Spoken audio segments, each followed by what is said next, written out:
Hadi abla.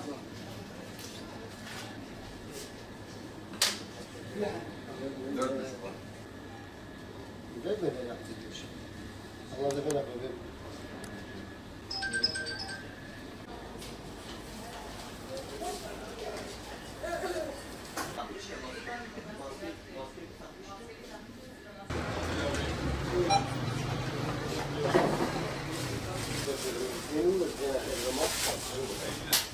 Ama bu şey bir hak yok.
Firmalar olarak ürün tedarikinde bir sıkıntı yaşıyoruz. Yani fabrika üretim yapan yerlerin yeteri kadar bize ürün tedariklerinde sunmuyorlar. Yani kısıtlı sayıda. Bazı ürünlerde mecburi dışa bağlıyız. Bakliyat olabilir. Bakliyatın hangi türleri? Mesela nohut, mercimek. Bunlar neydi? Geçen sene kuraklıkla geçti. Bu kuraklıktan dolayı yeteri kadar ürün bulamıyoruz. Ürünün tedariği nereden? Dışarıdan. Ham madde olan yağla ilgili diyelim. Ham madde dışarıdan geliyor. Şimdi dışarıdan gelen ürünlerin iç piyasaya yansıması biraz zor geliyor. Bundan dolayı hem fiyatları yükseliyor hem bulması biraz zor. Bu da nedir? Var olan fabrikaların gücünün de zayıfladığını görüyoruz. Fiyatların çok arttığı zaman, alım gücü düştüğü zaman bu alt tabakadan üst tabakaya kadar herkes etkileniyor. Diyelim bugün 1 lira olan bir ürünün 2 liraya çıkması gerçek manada herkesi zorluyor. Bu zorladığı gibi de tedarikinde de sıkıntı yaşıyoruz. Bundan dolayı ürün genellikle bütün yelpazede bu böyledir. Temizlik ürünlerde olabilir, gıdada olabilir, şarküteri ürünlerde olabilir. Bugün her yansıma topraktan başlıyor. Bugün çiftçi yemi aldığı zaman, yem pahalandığı zaman nereye yansıyacak? O ürünün imalat ettiği bütün ürüne yansıyor. Bugün toprak verimsiz olduğu zaman ne yapacak? Topraktan çıkan bütün ürünlere yansıyor. Bu gerçek manada Türkiye'nin bir de burada çok zorluk yaşıyoruz.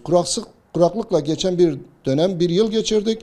Bundan dolayı da ürünlerin bulmada biraz sıkıntı yaşıyoruz. Hükümetten böyle bir beklentimiz var. Mesela en son yaptığı bir hamle var. Buğday ile ilgili imalatçı firmalara düşük fiyatta buğday verdi. Bu oldu. Una yansıdı. Un fiyatları gerçek manada biraz geriledi. Bu nedir? Direkt halka da yansımış oluyor.